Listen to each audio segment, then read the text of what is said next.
Good morning, good afternoon, good evening, good day, whatever time you're watching this. My name is Corbin, and you are in tune to Nation Watch on November 16th, 2025.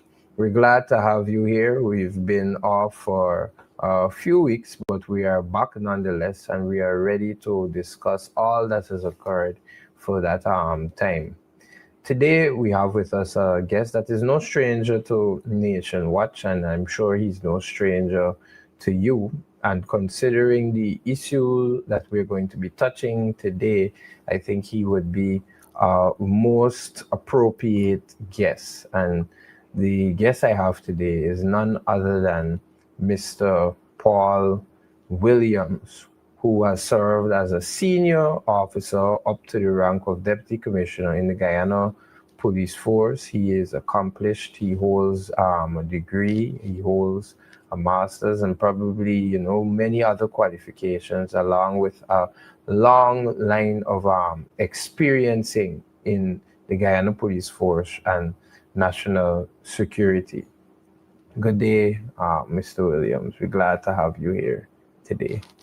Now, as you would know, and by now most of the Guyanese population would have known, on October 26th, they had something that really, I think, shaked up the country and has caused and sparked a lot of concern and in some cases even outrage as to what is really happening in Guyana. And I'm referring to the bombing at the mobile gas station on Regent and King Street on the 26th of October 2025, resulting in the loss of life of a 6-year-old girl and several injuries to other persons. Now, as we would know, as the information placed in the public sphere, is that the incident or the bombing was as a result of the actions of a foreign national, and we're told that he's Venezuelan. More so, recently there have been 7 persons who've been brought before the courts in relation to this particular incident, and out of those persons, 4 are Guyanese, or I believe 4 are Venezuelans, and the other balance, or 3 rather, they are Guyanese citizens. So considering this, I think, it would be very appropriate for us to really get into this and hear from somebody who has, experience such as yours in relation to national security and policing. And the first question I want to ask to you, or put to you rather, is, could you tell us what was your first reaction when you heard this news from a policing perspective? What were some of the thoughts running through your mind at first? I must say, good morning. Thank you for having me on this program. And thanks to our listening audience. As it relates to the situation with the bombing, when I heard about it, I was totally, concerned to see that the level of terrorism that is happening in our country, because that is not the first incident. There were 2 other incidents. They had one at the East Repentance outpost, and then they had one at the GPL installation. And then following that, and I think even from the first one, we should have been in a position to prevent any other flowing thereafter. So it is very concerning, and I think we all as Guyanese need to be concerned. The thing is that persons were arrested, and we would not go much in depth with this matter because it's still being investigated and gain the attention of the court. But despite persons were arrested and thing, is that from a legal perspective, arrest is not about all, but we want to ensure that there's a successful prosecution, because this requires a strong message to the public at large, and even if there's any external influence into this type of activities in our country, which is very startling. So what is important, I would really like to see how the police is intended to prove the case and to ensure that we have a successful prosecution in this matter. So that of itself will also help to bring a greater degree of satisfaction to our people and even those who are visiting. Mm-hmm. No, you would have mentioned this is not the first occurrence. Now, and we'll be very careful moving forward because we don't want to get too much into the investigation. But from the point of a normal citizen, do you think that it would be too far-fetched for someone to possibly say that these series of bombings, which is not something that is usual in Guyana, because that's the first thing we in Guyana, our crime situation is never really down the line of bombings and these things. We have more violent crimes and your petty crimes and those kind of things. And when we're now seeing a shift in the landscape, and I would like you to comment on that briefly. But before that, do you hold the view, or would it be wrong for the view to be held that these are not isolated incidents? These incidents, I would not consider them being something that we are accustomed to, because the thing is that in our law, it has the offense of terrorism. And what I think is that the things that persons were previously charged with to say they're an act of terrorism, this is real terrorism. Mm-hmm. This is real terrorism.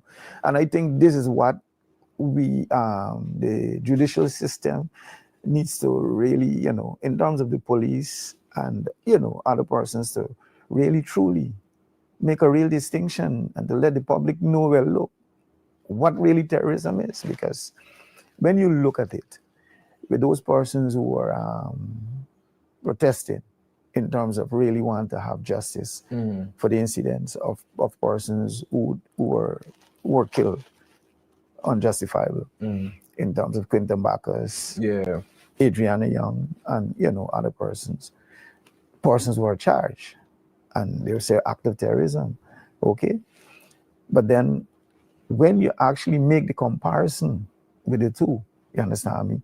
I think the public need to really have a type of education as it relates to the elements or the ingredients to really truly prove or to establish the offense of terrorism. And that of itself can really truly now awaken our people and bring them to the real understanding what we're really facing with. Because, remember, the public out there, they're fractions. And when we talk, I know for sure some people will be of the view that, what those who are charged in terms of standing up for justice, they're right to be charged with terrorism. But then now some people now, on the other hand, will still want it to really truly know, with this act, in terms of setting of a bomb, explosion, caused such a massive destruction, and then compare with the act of those people, it's truly important for us to really have a distinction or comparison here. So when you look at it, this is what really truly make the differences. Correct. And what peculiar, the peculiarity in terms of what we're really looking for in the seriousness of it. Correct. And I like how you alluded to what is required, because I did some reading into the law, and the section for terrorism would be section 309A, which is an amendment of the Criminal Law Offences Act, chapter 801. And at section 309A, the law sets out what I believe is a very clear understanding of what is required for an act of terrorism. And the key component, or more so the key mental component, because we both know that in crime the criminal liability, there's Yes. both a mental component that must be satisfied as well as a physical component where, you know, the person would have done something, which Yes. after the persons who don't know would be the distinction between manslaughter and murder, Right. whereby for murder somebody is charged based on the intent to commit that particular crime. And manslaughter, there's a lesser intent in that you did not intend for that to happen, right? But not to get in too much into the legal nuances, but when we look at section 309A, the main component of the mental element is that the law sets out that there must be a threat to national security or an intent to be able to disturb national security or the sovereignty of Guyana, which is the main component. So you have to not just show that the person would have acted in a manner, there was riotous behavior, or they were burning tires on the road, or they were even placing a bomb in a gas station. But now you have to show that the intent of that person or the perpetrator of the crime or person being accused of the crime is that their intent was to threaten the national sovereignty, the national security, Yeah. and the sovereignty Yeah. of Guyana. And I think that touches the true issue that you were mentioning earlier in relation to how the police have now, or the authorities have now been charging persons before the court of law when there is not a case where there is an absence of other proper charges that could have been laid. You could have given them riotous behavior, disturbing the peace. But I think, to allude to what you said earlier, there has been a stance adopted by the authorities that they want to send a very strong message to these types of behaviors. But when we really assess these offenses, and then we assess these particular offenses brought before the court, some of them have been dismissed and some of them are still ongoing. So we won't go into the specifics of each case, but on a general level, there is usually the absence of the intent. So the police is able, and they are able to adduce evidence showing that, okay, well, this person was present. Okay, well, this person burned a few tires, or okay, we saw this person within the vicinity, or oh, look, this is the ringleader of the day, or whatever person calling out instructions, or even persons on social media who are just calling out for persons to come out and to support the cause and to basically stand in solidarity, and they found themselves on the wrong side of the law. And in most cases, you wonder, has this person really shown an intent to threaten national security or Guyana sovereignty? And then, as you rightfully say, we have on the other side, we have this particular act which we can possibly read into it and say that, okay, yes, it is possible. And the more important thing in my mind is that when I watched the video that was circulated on social media in the few moments before the bomb was set off, or whatever the case may be, was that he wanted to place it closer to the gas tanks or to the pump stations at the gas station. But thankfully for the vigilant pump attendant at the time, she would have, turned him away, and he had to reconsider where he wanted to place the bomb. Now, what would have happened, and that's not the question, but just for conversation's sake, it leaves us to wonder, had he been able to successfully execute the plan that he meant to do? Because it was clear he didn't want to put the bag or whatever by the gas tanks, the cooking gas at the back where it was eventually put. But he wanted to put. So what would have happened had he been able to successfully execute what the plan he had? And it could have been way more detrimental. It was, I would believe, the bomb radius, because I believe the camera was from the building across the road on King Street. And you could have seen that big blast radius just for the bomb out of where it was supposed to be. Now, had that been able to go off in the actual pump station where there's the gas lines and all of that thing, it would have been a completely different situation. You understand? And what I would like to know from you is that seeing these new types of crimes arising in Guyana, do you think that the national security infrastructure that we have now, do you think that it is suffice to handle these new threats, or more, or to put it in a better way, do you see a shift in our criminal sphere moving away from what has been a violent crime society we had? Somebody might, there might be a little shootout, or there might be a robbery under arms, or there might be an assault or some other petty crimes. And now we're moving to what some people would dub as big boy crimes, people setting off bombs and these things. And we know that bombs are not just they're not just dangerous, but they're lethal, in that if a bomb is successfully placed and successfully detonated, the effect of that could cripple a country. So, do you think that the criminal landscape in Guyana is shifting? Let me give you a background, right? For my 38 years of service, is that what I know for sure, okay? The police force and the joint services, they are SOPs and they are structured arrangement, both from individual services and collective operations, okay? And when we look in terms of the aspect of national security, I'll put it simply, means that security as it relates to infrastructure, okay, our human resource, and all other important components of this state that is responsible for our daily operations and functioning, okay? And any threat, internal or externally, okay, is what we need to guard against.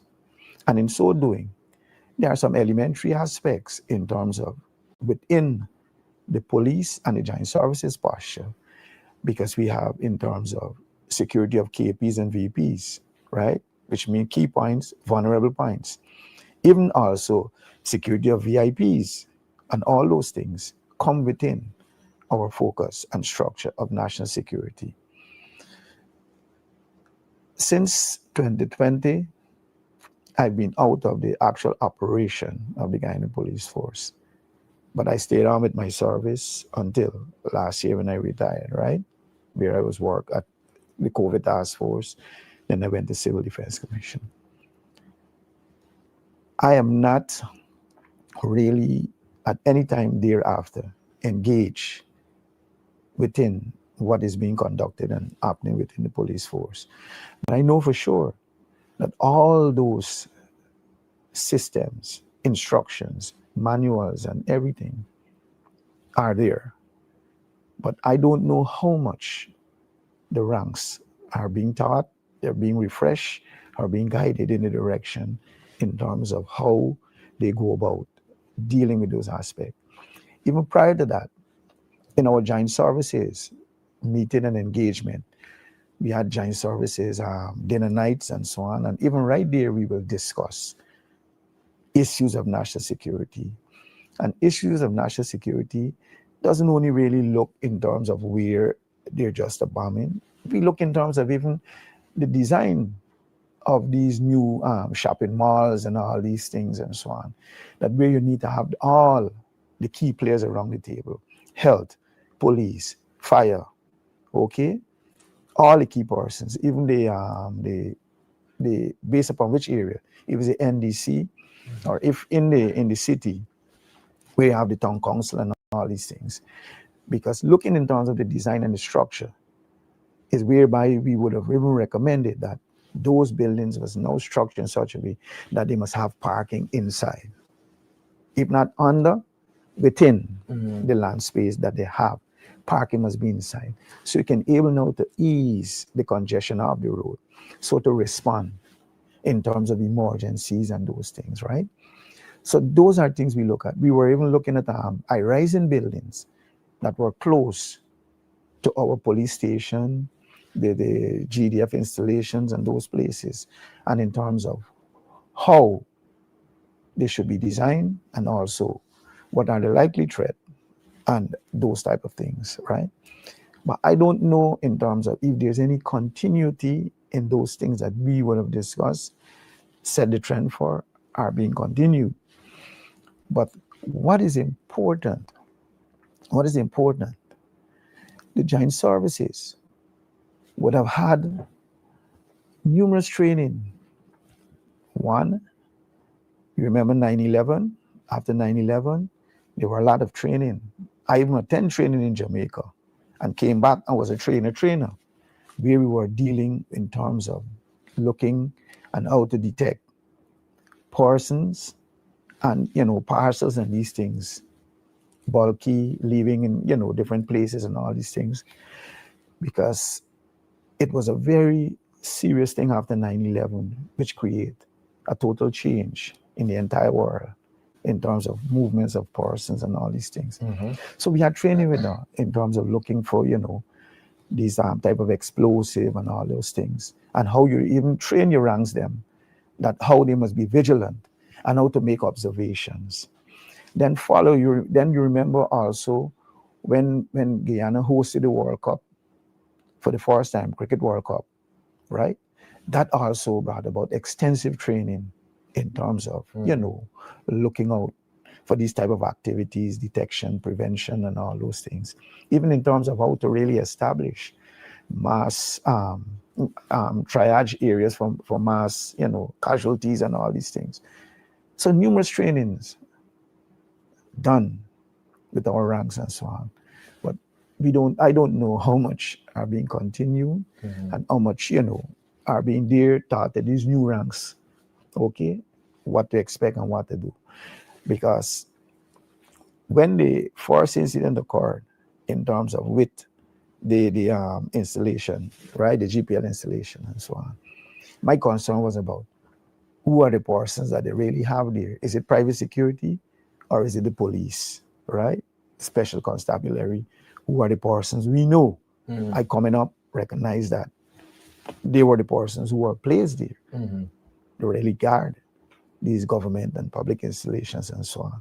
But I've seen a total change in terms of private securities. How much they have trained, how much they know what to look for, how much they're capable of making detection, how many visits are being done to ensure that they're alert and vigilant, in terms of looking out for these things. So there are so many things change, and as things change, persons out there, you have like trained people who have retired, trained people who have absconded, trained people who have completed their service out there, and they can be walking around and making all these observations and seeing, you understand me, loopholes and opportunity to do these things. Okay, let me say, like for instance, with the incident with the 3 bombings, right? Based upon what the news are saying and the report coming out, there says foreign nationals.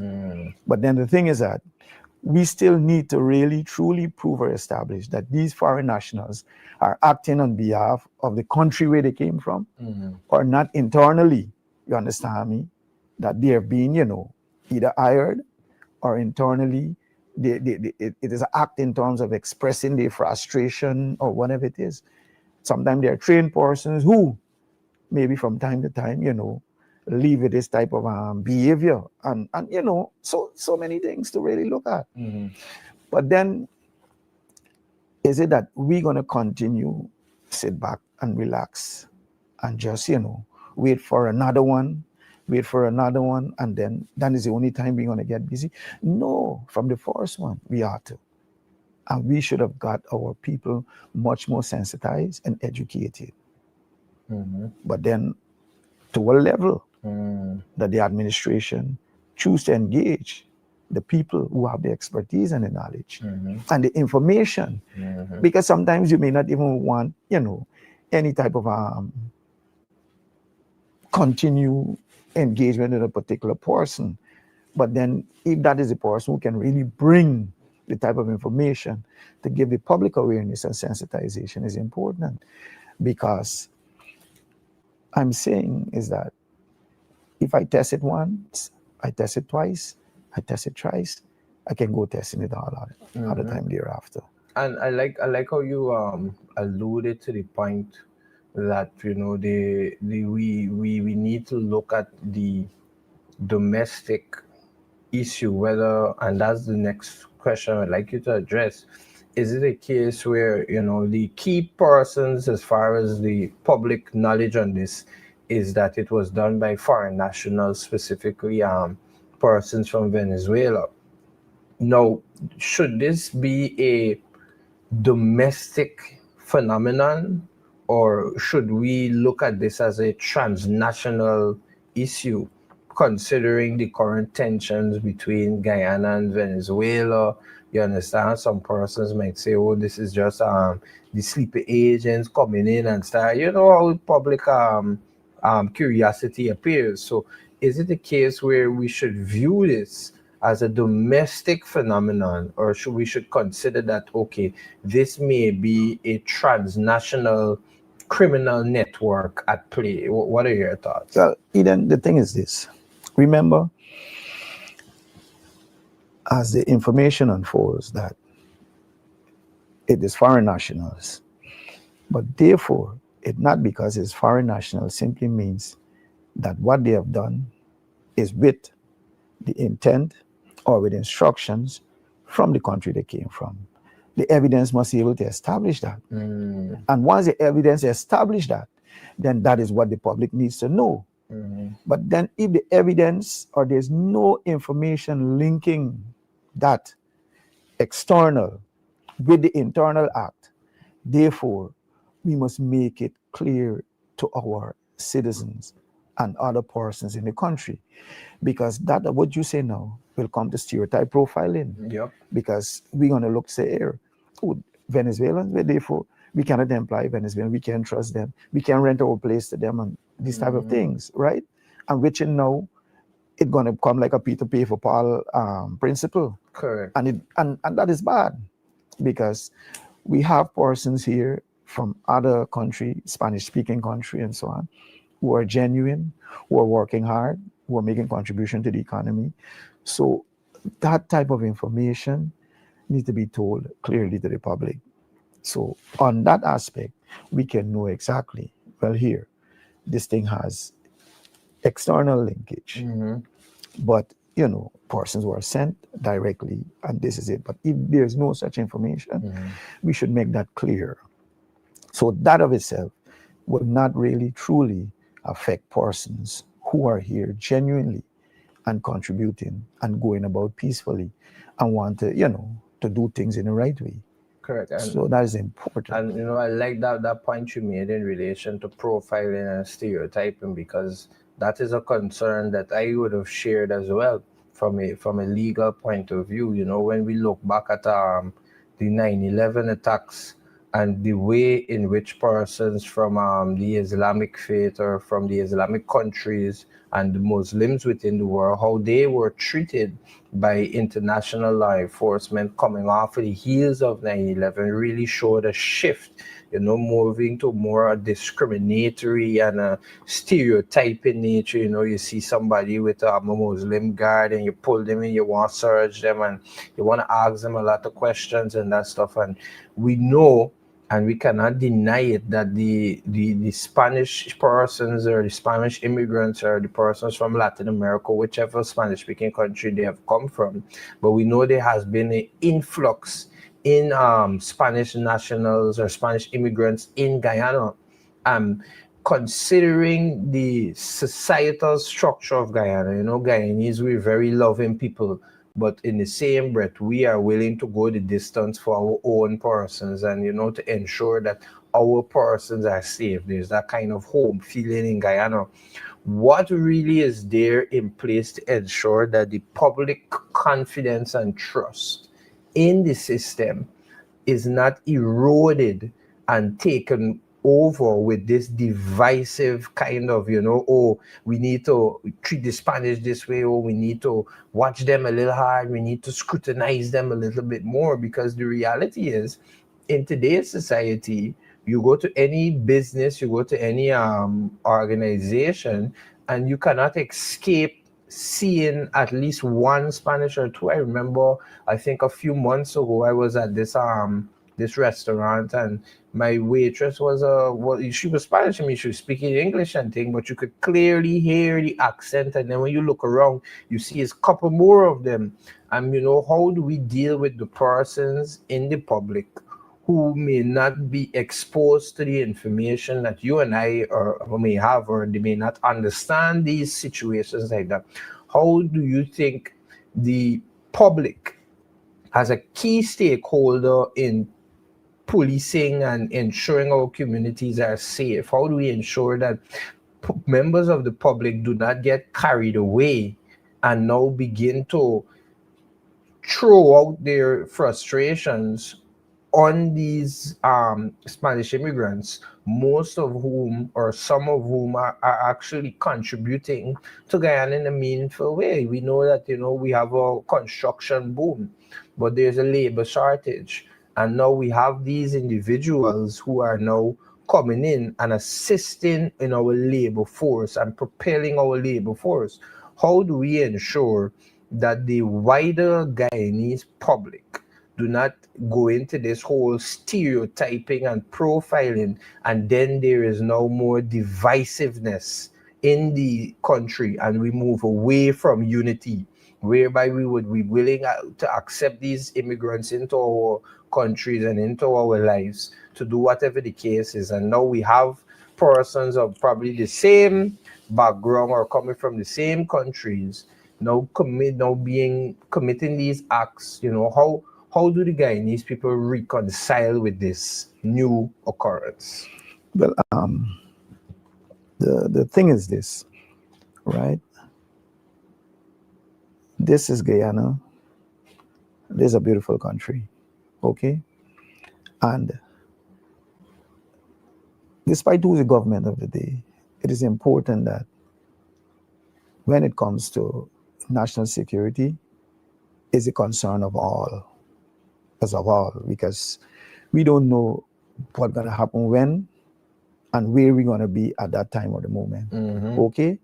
And what is important in terms of really, truly bringing that level of connection and to make people feel comfortable is education. And with the education, in terms of, is going to ensure that you talk to your security forces and everything in terms of, here, this is what we're going to do. This is going to be our approach, and whatever the case might be. But at the same time, when you talk to the security forces in terms of your approach, right, it is important that you sensitize the public in terms of what is expected of them in their approach and what they can do to help you, the police force, in this situation, okay? So you get everybody involved. The next thing too, I think it is important that they have persons who are bilingual, can talk the language, so also that can come out now in terms of the education. Because remember, there are Spanish people here, most of them may not be able to speak English, but yet still when they see the police approach them, they may get panic, they may run and all these type of things, and it lead up to other things.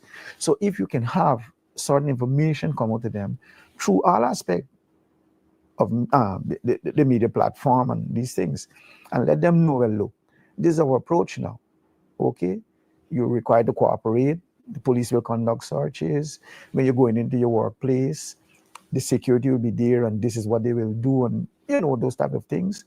And with that of itself, will bring an ease, because if I know definitely what the police is doing and the security is doing is in order for my safety, I will truly cooperate. There's no way I'm going to fight up or these type of things.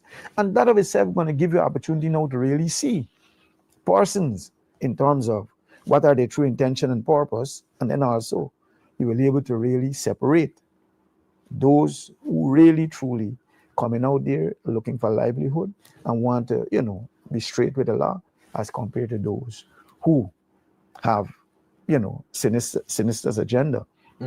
So within the aspect of your education, that of itself can really truly bring about a level of calmness, a level of surety, and a level in terms of whereby persons will be able to see in terms of what is their true intention and purpose. But if we operate in isolation in terms of where the security forces alone know what they're doing and how they're operating, yet still, the public will be out there now wondering, what is it? What happened? How come, And that's where you're going to find out that there's going to be some retaliation or fragmentation because, you just pull up on me just like this and you search me and you think. Because that is one of the things that we need to really, truly step up in terms of our service and the way how we operate and how we conduct ourselves. Because it is a clear fact that the country has opened up.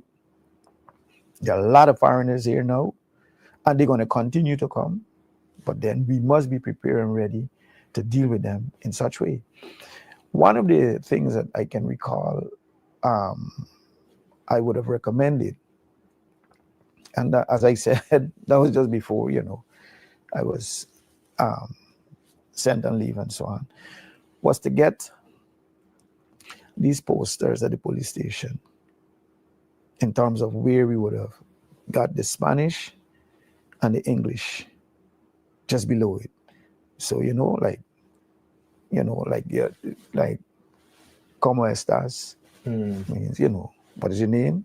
It must be there in English, and those type of things, Buenos dias, good morning, it must be there. So even if the person comes to the station and the police will have to engage, there is the poster right there, and the police can go through you with those basic elementary things and get the requisite type of information while awaiting professional, right? While awaiting professional. Because the thing is this, there might be a foreigner who speaks a different language, and they may may have seen something which is very important and critical, and that they want to alert the security or the administration or the management for the building or the business, whatever the case might be, what they observe. But because of the language barrier, you understand me, they cannot really bridge that communication. And what happened? Catastrophe.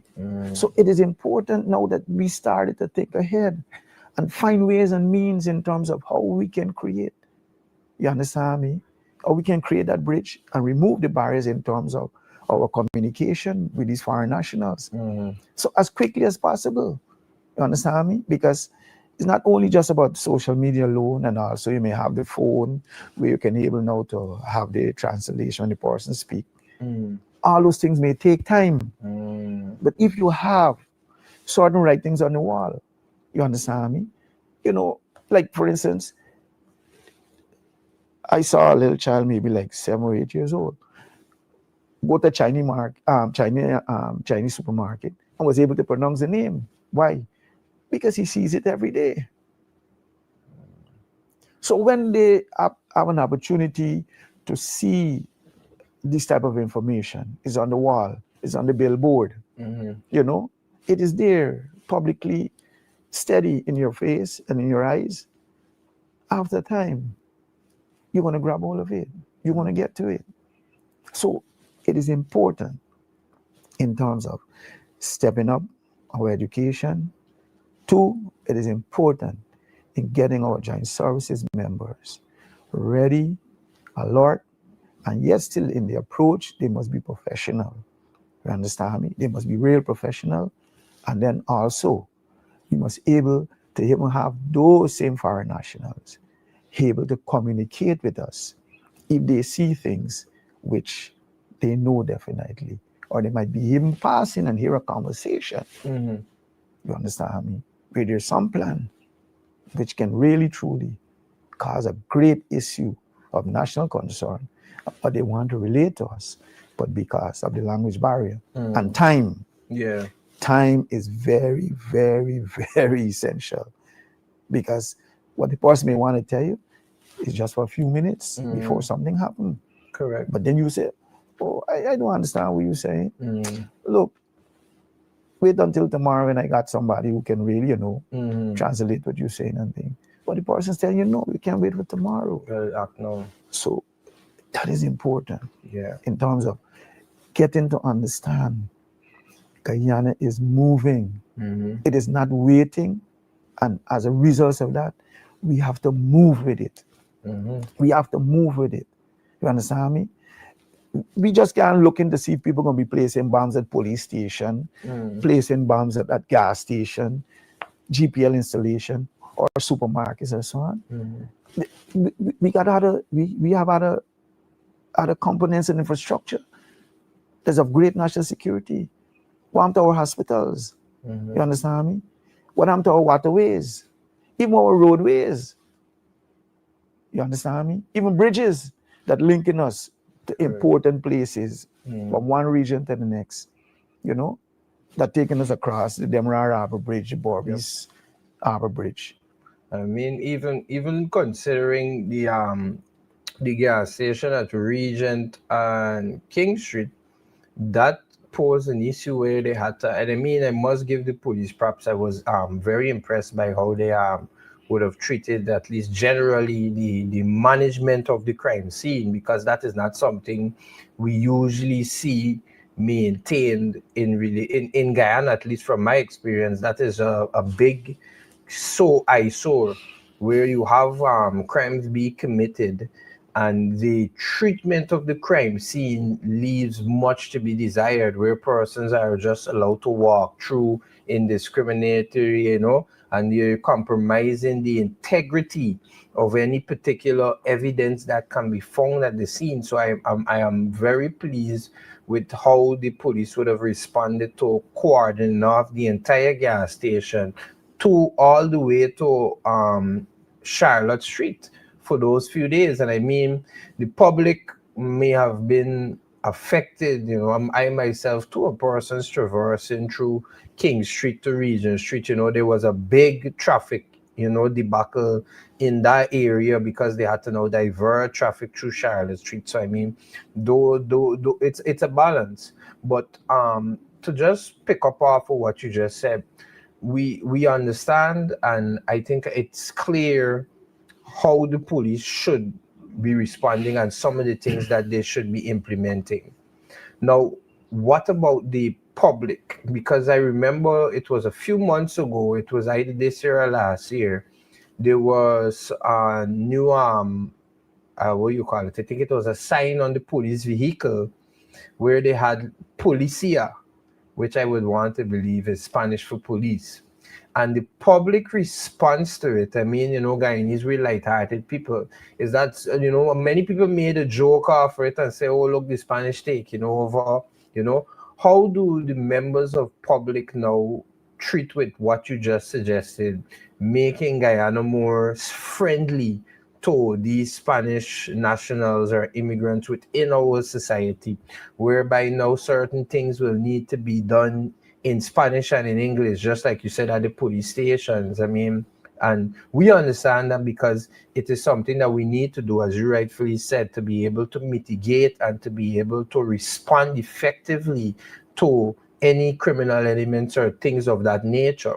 But how do the Guyanese people now, some of whom are not too keen or happy about the presence or the extent of the Spanish influx now in Guyana, how are we able to balance now our Guyanese born nationals, right, and those who are now trying to make Guyana a second home? How do we strike that balance without making the Guyanese persons or the Guyanese nationals feel as if they're losing away their country, where, now Spanish is like a normal thing and everybody should, have a little bit of familiarity with it, and you're going and you're seeing Spanish words in restaurants, or you're going to police station and you're seeing Spanish signs and these things. How does the average Guyanese citizen now respond to that, especially those who have already been very closed off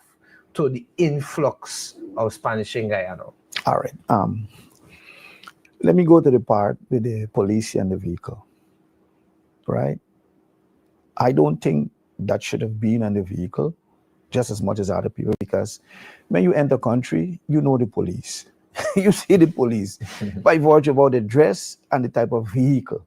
You understand me? The type of vehicle, the lights and so on. It is international or universal in terms of there are certain things peculiar about police, right? So not on the vehicle. But now, when it comes to in terms of the aspect of the Guyanese and the large number, the influx of Spanish nationals, but not only Spanish, we have other persons here, you understand? Yeah, definitely. The thing is this, is that if your parents bring a relative in the home to live or adopt a child, okay, it will bring up feelings, okay? But until they actually explain to you and over a period of time get you to understand the reason for such action, then you become appreciative of it. And then eventually you started to see the importance of that child. And then eventually you accept, and you and the child, grow together, and, and then even later on, even members of the public would not know that's not your biological brother or your sister, but they will know here, that's Eden brothers, Eden sisters. So it is the same thing. It's not only in terms of the people or the citizen alone is responsible for making that connection or acceptance. It's the government's responsibility to ensure that the citizen get an understanding in terms of here. This is what usually happens when your country is with such an expansive economy with oil and all these things and so on. You'll find that definitely you will have a huge aspect of immigrants coming, because it happened in Trinidad Correct. and other places. Okay? But then, how can you get your people to know? You got to be able to connect your people with history, help to show them what happened in other places. You understand me? And then from that, they will get an understanding and adapt. Okay? And then also, within the business community, with all those big business community and everything and so on, they also will be able to bridge that connection too, because let me say, like for instance, like the movie town, Giftland and so on, you cannot have such a massive business and doesn't employ persons who are linguists, who can be able now to relate and interact and communicate. So even from time to time when you will have, your staff meeting, your staff get together and these things and so on, you will be able now to pass that message, help to have your people, understand that, look, this is what is happening, this is what we're facing with, and this is it. The importance of getting people to understand too, you must be able to present evidence. It's not only just talking, but you must be able to present evidence. Look, since we have these people here, this is the progress. Show them the evidence. And that of itself, as you show the evidence, will help our people now to understand. You have said it earlier. When you go to most of these places now, the Chinese supermarket and all the places and so on, you have these Spanish nationals, but no local persons. Even on the road projects, those people who are manning the signs to tell you when to go and when to stop, they're Spanish nationals. Okay? Sometimes I ask the question, why no locals? Why are people not there? Is it that they're refusing to work for the money? Or is it that they're not being reached out to? What is caused our people not to be there? Okay?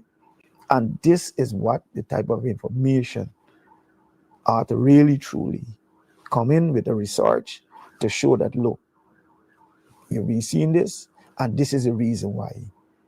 And let it wake up our people. to come to an understanding that here, this thing was advertised, but y'all never show up, but this is it. Or y'all have a problem with the wages and these people accept it, whatever it is. But for me, and I know for sure, there are several other persons are speculating. Why is it so? Why is it not so? Because of the lack of information and education out there.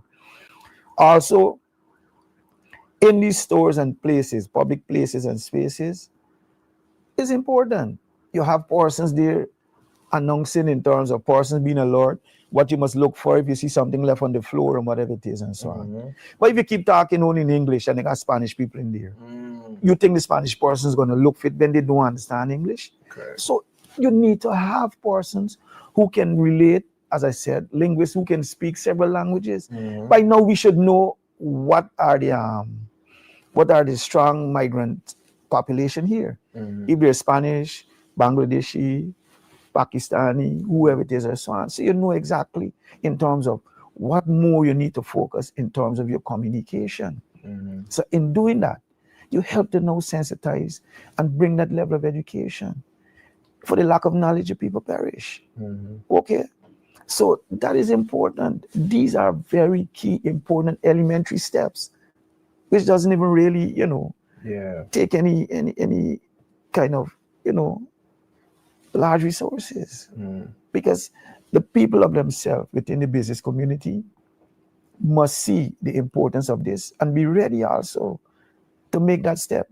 And simple, in terms of Ministry of Tourism and other, government agencies and bodies, they're the one who is responsible to even labor responsible to visit these places and check and to ensure that, look, we hope you have system in place in terms of where these people can be educated, and two, where these people can be of use or importance to you in terms of information sharing and these things and so on. So therefore, you need to have this type of communication system where language barrier can be removed.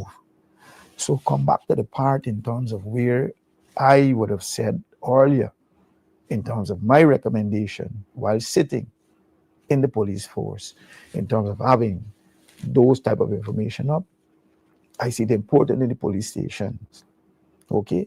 Because a lot of them come and make reports. But many times what happens, they turn away because nobody can entertain the reports. And what happens? They're going to take street justice. Because they come to the police. And if the police would have understood what they're saying there and then, with the police immediate response, the perpetrator could have been arrested. But here it is, they're speaking Spanish or they're speaking a foreign language and the police can't really interact. The police wouldn't respond. So the people say, well, all right, let me take street justice because the system fails me. Wow. The system doesn't accommodate me. Right. And then sometime, then we said now in terms of the street justice, they decide now to set the fire to a particular building because the landlord and them got some problem.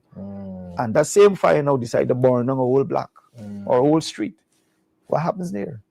And then within the same street, you got business places. You might even got a police station right around the block. Correct. You understand? You got a health center. So look at it. And all those things, simple as it look, can lead to the threat or the destruction of national security because the whole area, the whole community will be affected thereafter for the type of services that being destroyed. And I mean, that is truly insightful, at least for me. Listening to you, I'm able to now put that into my own mind, and I'm now able to probably see a new way of how to look at it. And I'm sure the listeners and the viewers appreciate that. And I'm bringing the conversation down to a close because I know we could sit down and we could chat about this all day. Coming down to a close in the conversation, we know, as I mentioned earlier, that in Guyana, we are now developing at a rapid, fast rate. My main thing I want to get from you is that, do you think that our current security infrastructure, do you think that it is good the way it is right now? to be able to tackle these new problems that we're seeing, considering the increased monies that's going around into the economy, considering the more immigrants that are coming into the country, or our oil boom, and all of these new persons that are now flooding into Guyana?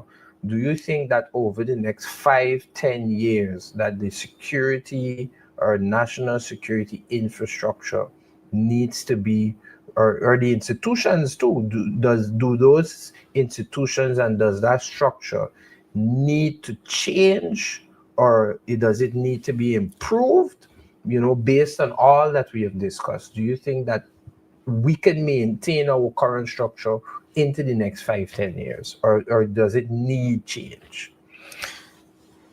For me, if it works, don't break it.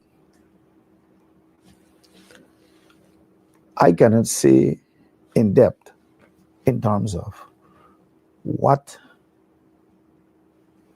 the government and the joint services and other public, private, and other stakeholders are really looking at this time, because I'm not privy to it, I'm not part of the engagement, and whatever the case might be. But what I can say is that I know for sure that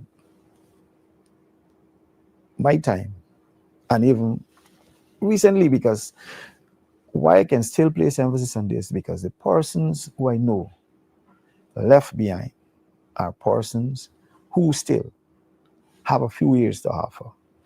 There are lots of persons who trained in the joint services, including the police, in terms of, just as what you say, crime scene management, crime scene management, interviewing, audio recording, several aspects by the US, by the British, by the Canadians.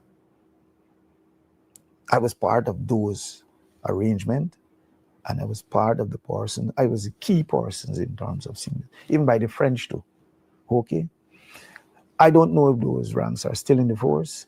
I don't know if those ranks are still placed in the area where they can function and offer the service for the training that they have earned. But it is important that the force, the government, they have a joint arms established or set up in terms of whereby all the key stakeholders from all the relevant government agencies and private bodies be together. Like we have the hinterlands, we have an hinterland committee where they would have met every month with the commissioner of police and the senior command and the commanders, and where we will have discussion in terms of same thing, security arrangement in those hinterland areas and whatever the case might be. I presume it will still happening because there's been a long-standing engagement, right? So I presume that is still going on.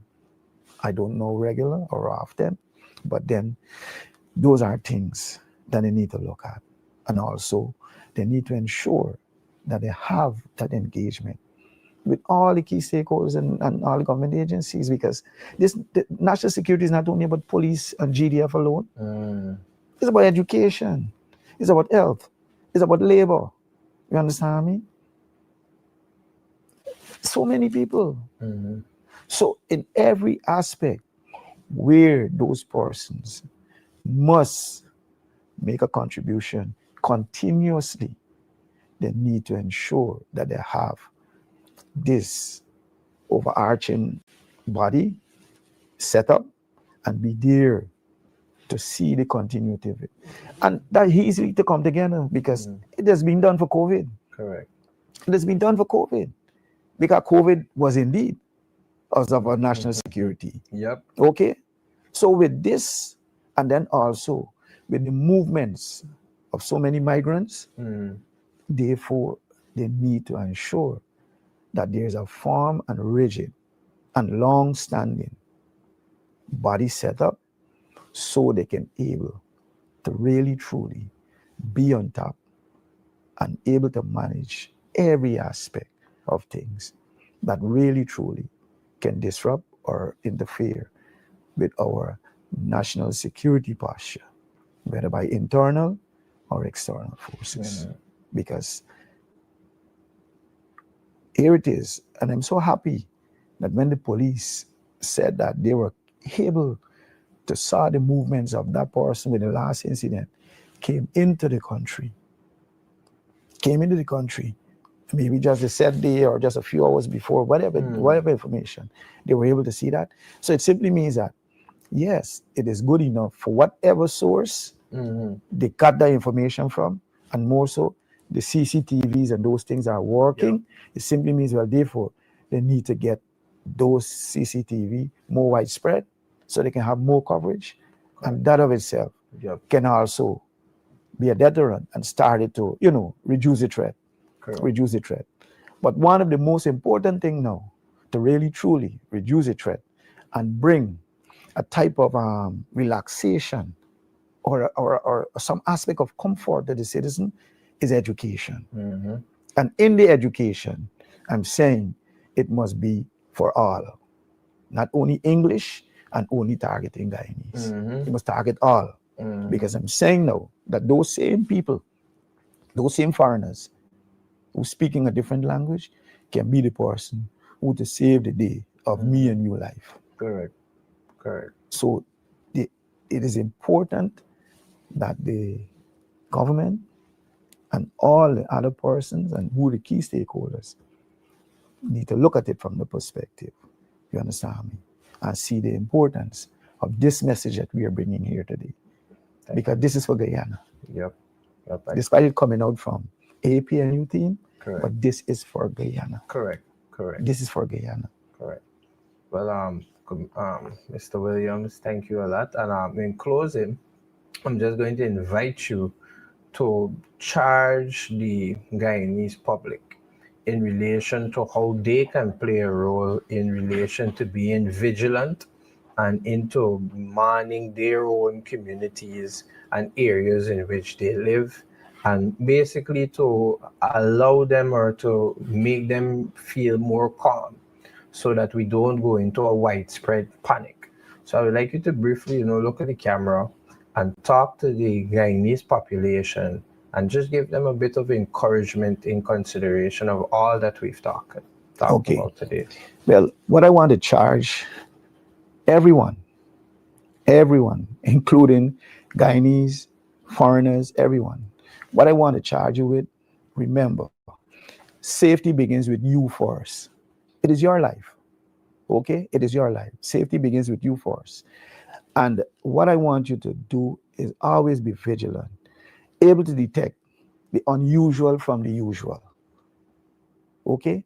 You know that when you wake up in the morning, this is what you will always see. And if there's something totally different from what you normally see, it simply means it must bring a concern to you. And that of itself can really, truly help us, okay? In the meantime, while there are other things to come. But look for the unusual thing, even at businesses, businesses, vehicles, whatever it is. Always look for unusual things. Like for instance, somebody come into the vehicle, when they step out, like the conductors, look to see when person step out of the vehicle. And if somebody, left the bag, immediately call them back, say, hello, look, this bag left here because, but don't see it in terms of the way, like for instance, somebody might say, I'm glad I left the bag because in there might get something for me, and definitely whatever is inside there might totally, end the lives of so many persons. So look for the unusual. And also try as much as possible to learn the language, the foreign language of the persons who you communicate with, who are your neighbors, who are around you. Because we see definitely that there's no specific area now where the Cubans are living, the Venezuelans are living, the Pakistani, they're all over.